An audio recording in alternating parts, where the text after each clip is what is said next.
Entrepreneurs aren't born, they're brewed. You are now listening to the Entrepreneur Podcast with your host, Adam McChesney. Let's grow! Welcome to the Entrepreneur Podcast. I am your host, Adam McChesney, and I want to thank you for being here today.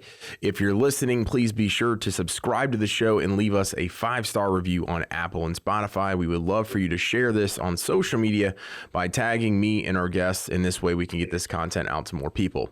Today, we have another great episode lined up for you. I originally got connected with this guest via our Opportunity Generation Department at Hite. They sent me over his information and mentioned he would be a great guest for the podcast.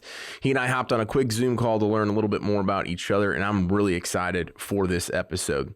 He's a former DSS special agent who in 2011 became cognitively and physically impaired after a decade in the most stressful job in federal law enforcement. He decided he would rebuild himself better than he was, and on this journey become the first social media influencer in the federal government, earned a master's degree in LOD with a focus on executive coaching, to a senior advisor in the U.S. Department of State responsible for developing the mental skills of 2,000 special agents and 50,000 support personnel, and now he's also an entrepreneur. This journey has been accompanied by training by Harvard, career experience, self-study, and a lot of time as his own guinea pig to becoming a SME in anti-fragility and on crisis leadership. My guest today is Ron Holloway. He is an anti-fragility coach, consultant, and public speaker. He's also got an awesome book that we're going to be talking about as well called Anti-Fragility, 10 Principles to Live By to Turn Crisis into Opportunity. Ron, welcome to the show. Hey, Adam. Thanks for having me. Yeah, really excited to dig in. I know we're talking about just some of the amazing stuff that you're talking about in terms of what's going on in the world and in crisis and all those different things with some of the PR stuff that you got going on. So really excited about this episode, learn a little bit more about you and have our guests take some stuff away. So why don't you start us out by giving us a little bit of history? I know I had a brief bio right there, but give us a little bit of history about who you are, what you do, what led you to this point, and we'll go from there.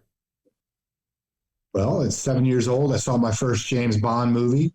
He drove Lotus into the ocean and it turned into a submarine. I said, when I grow up, I want to kill KGB agents and Stasi agents. And from that point forward, I pursued that career path like a little kid who wants to be an astronaut and served in the military intelligence, studied foreign languages. And at 29, I was a special agent in the State Department's Bureau of Diplomatic Security, a DSS special agent, which you might have heard of from the Fast and the Furious movies. I did that for the first 9 years. It's one of the most stressful jobs in federal law enforcement. And I'm a bit of an outlier. I'm neurodivergent, and I'm able to kind of see things and do things that are atypical. So I would get stuck with problems to solve that maybe other people wouldn't. And the stress finally got to me, and I spent 3 years under observation. And then I was transferred out of being an agent to a foreign affairs position. And during that time, I had to rebuild myself. Went blind one day, cognitively impaired, emotionally, anxiety. The mind and body are one, so my body was jacked up. And I had to rebuild myself. And so I looked at how am I going to change how I think. So I studied philosophy, and it's very common now to talk about Stoicism. I studied Stoicism in Eastern thought to address the thoughts I was having. So thoughts, emotions, and behaviors are linked. So I studied psychology. I worked with a team, and physiology. I knew I was going to be in for the long haul.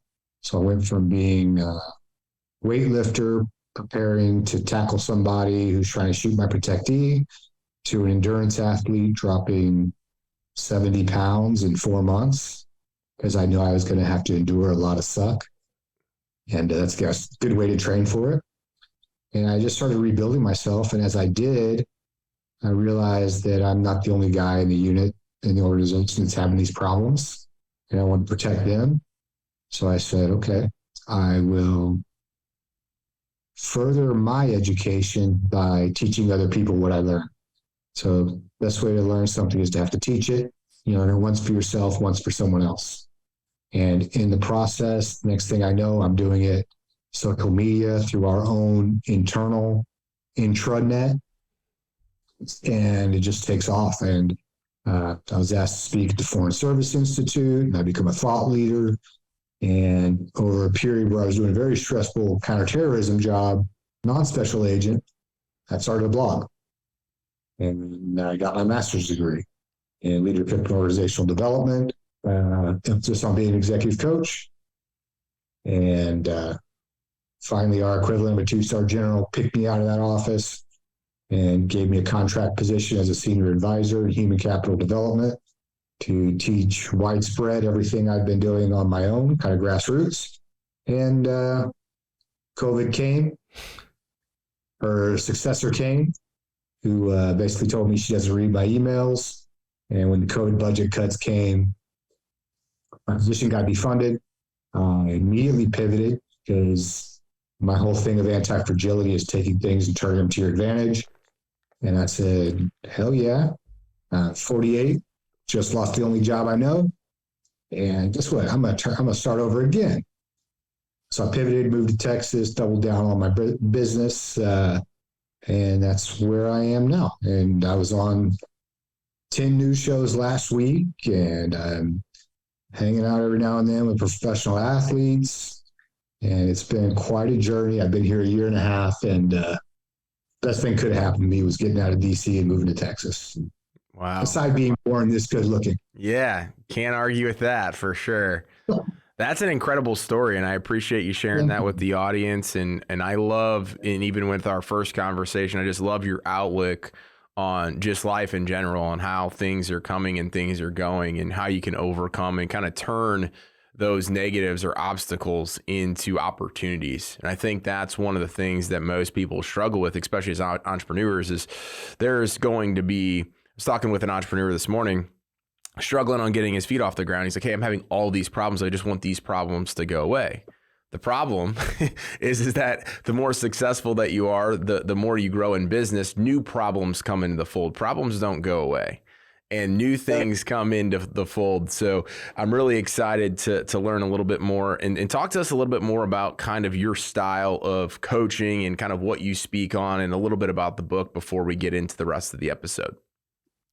Sure. So, you got a lot of people out there say they're motivational speakers, and they'll hype you up and say, be an alpha male, or reach the warrior within, wake up at 4 in the morning. I'm not really like that. One, I come from a real environment of alpha males, military AMs, federal law enforcement. We don't really talk like that.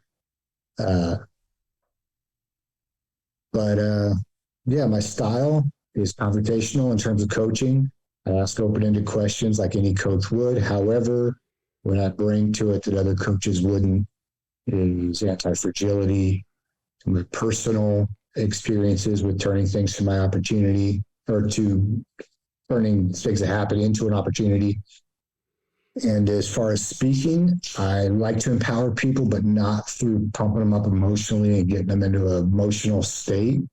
Rather, give them actual knowledge, skills, and abilities that they can apply to affect and will actually make them more effective, which will then empower them.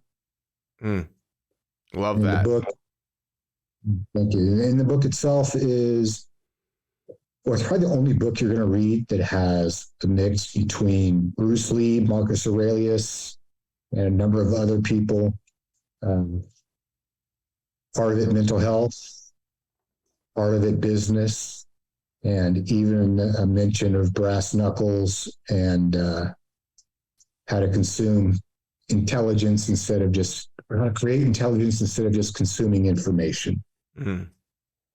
Yeah, that's powerful. I like how you talk about like mixing all those things together, because I think a lot of people struggle with mental health when they're running their own business. They struggle with the type of information that they're getting, and really turning that switch on to be able to obtain the information and then figure out how to implement it and how to understand it best for themselves. So really, really, really excited to hear more about kind of your journey and as you've progressed on some things that you have found that have made you successful thus far. So if you had to pinpoint 3 key things, we like to call them ingredients, what would those 3 things be that have made you successful in your journey thus far?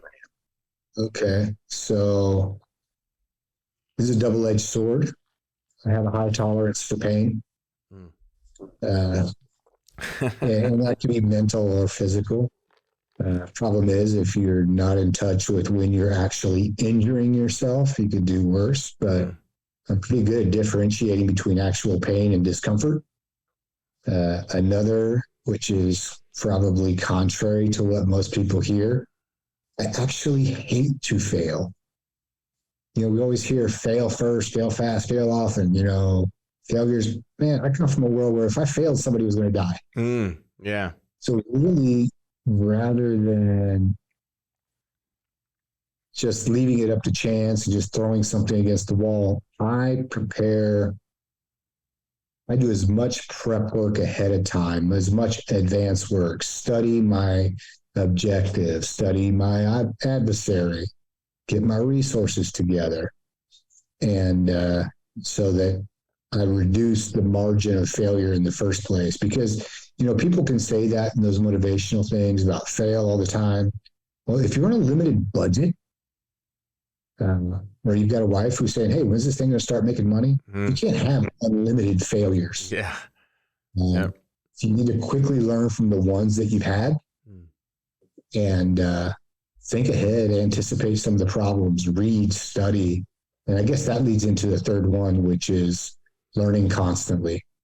I'm so curious about the changing nature of my environment. And one of the big things I talk about is Darwin and the business sense and adapting earlier and more appropriately in the competition.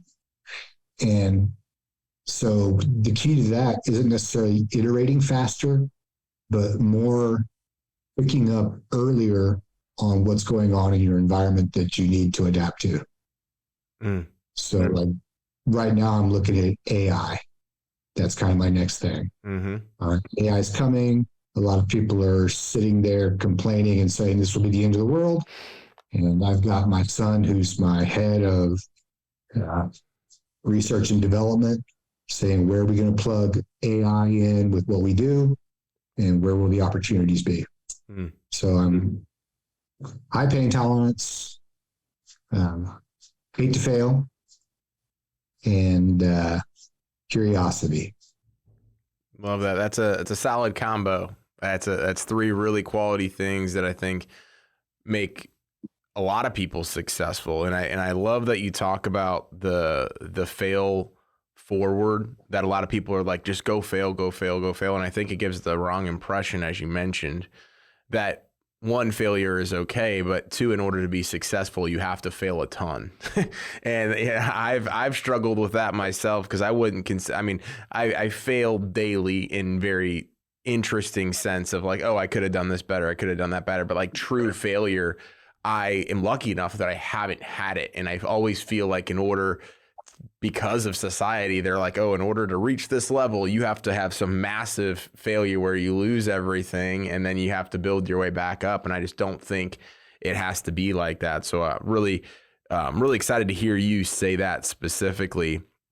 As we kind of progress here and kind of talk about the journey as a whole, I know you kind of gave us some background on some stuff, but as you've been out on your own now and you've kind of done all these different things, you're continuing to grow your brand, grow your business. What are some ups and downs that you've had throughout your journey thus far? Let's just focus on my entrepreneur journey over the last year, because we can talk forever about me being sick, but new world to me, right? So I'm coming out of the government, total 24 years service through military and State Department into the civilian world. Huge transition in terms of environment. And I had to adapt, and it took some time. And I liken it to being Tarzan when he first arrived in London and had to wear shoes. and talk with people in something other than grunts. That's how I was here when I was learning to network. Mm-hmm. Also, not hitting other men in the head with a wrench when they say something stupid.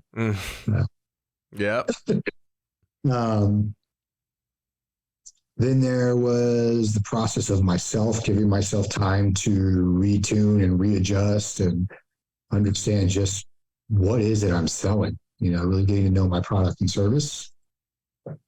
And a lot of it, I learn in a certain way. I create things in a certain way. So I go for saturation.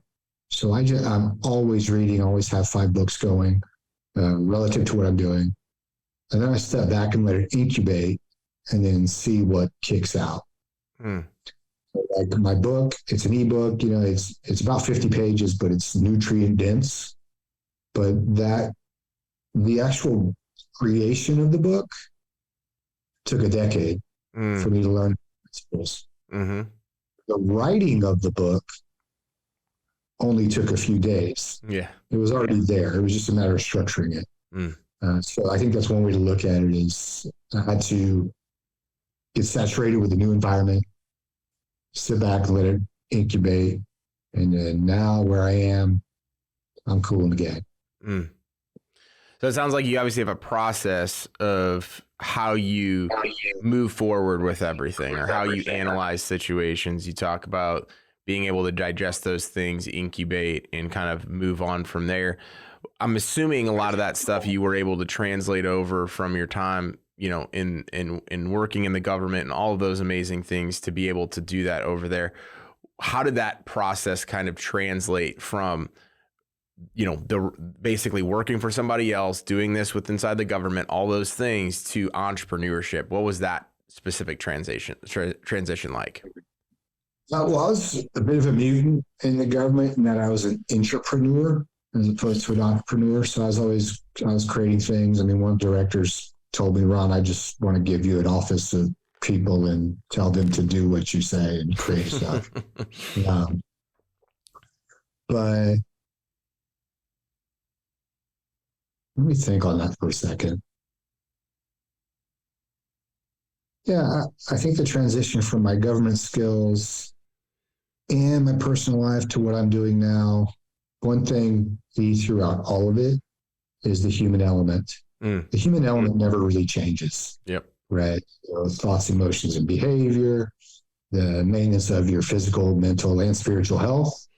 All of that's been going on with me since 2011. And now it's just come into a new market in the civilian world.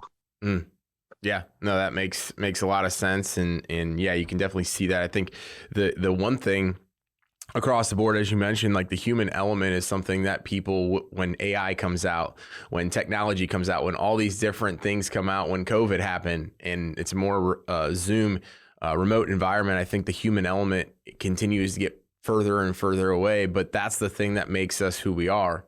And that's the key aspect to doing all this stuff, even if it is in a remote environment. So very, very, very powerful stuff there. The next thing that we'll get into kind of here is talking about a lesson that you've learned that you would share with someone that's an entrepreneur looking to save them years worth of mistakes. What's the one thing that you've learned thus far that you would share with that entrepreneur? Oh, this is very direct and not touchy-feely. Get someone else to do your marketing. Don't try to market for yourself if you don't know marketing. Don't try to teach yourself how to do videos. Just go on something like Bark or Fiverr and find people who can do that stuff. Focus on the business. The other thing is your product or service needs to be read. Relevant, easy decision, and distinct. And if you build around that, you're going to have a useful product. You're going to have success. Great information. I love the RED. I love that acronym, and I love hiring out, whether it's marketing, like whatever it is with inside of your business that's not your zone of genius, hiring that stuff out earlier rather than later. That's a mistake that I made along the way, as well as trying to hold on to everything because I felt like I had to be the expert because it was my business. And then you start to realize how much time, energy, and money you spend trial and erroring all of that stuff when you could have just got it done right the first time. So definitely. It's not even necessarily all that expensive. Yeah. Like I wrote the book, but the actual graphics, that was done for me and a guy in Bangladesh for $65. And it looks great. Oh yeah, no, it looks great, and we'll have that ebook in the show notes for everybody as well, so that way people can pick that up too. But as we kind of wrap the episode up here, Ron, kind of talking about distribution within the entrepreneur process, is what is next. So obviously you have the book, you have all these amazing things, you have all the speaking things that you're doing. Talk to us about what the future holds for you, your business, and everything you have going on. So business really is doubled down on exposure and just getting the word out there. The other thing is I'm looking at another business. So I look at the changing nature of my environment, right? I'm curious. I want to adapt earlier and more appropriately. And I also want to leverage all the resources I have.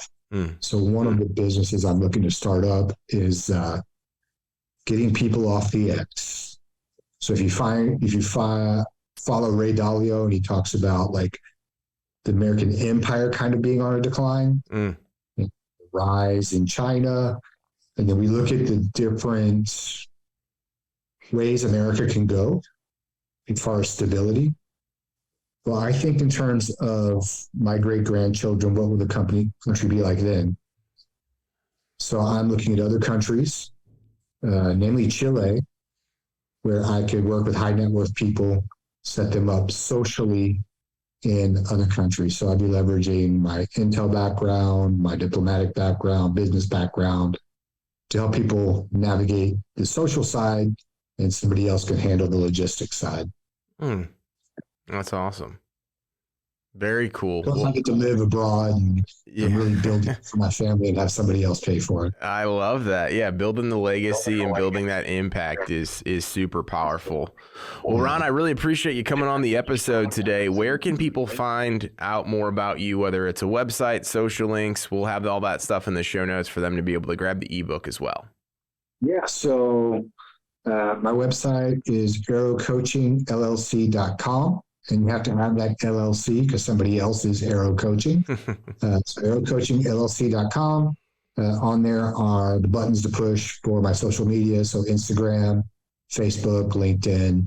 I've got company pages for all that.